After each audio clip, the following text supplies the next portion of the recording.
Interest expense 200,000.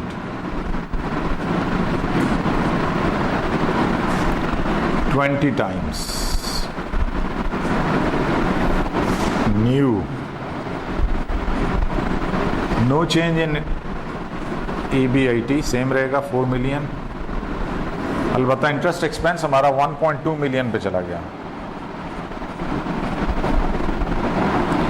So time interest earned is 3.33 times.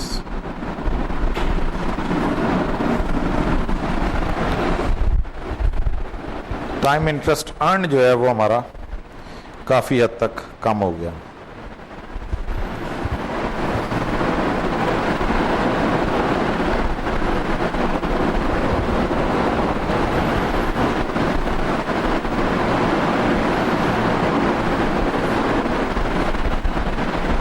बस that's all about this chapter. तकरीबन 1 घंटा है, तो थोड़ी सी 10 मिनट ब्रेक कर लें, फिर अगला शुरू करते हैं. ब्रेक कर लें 10 मिनट. एक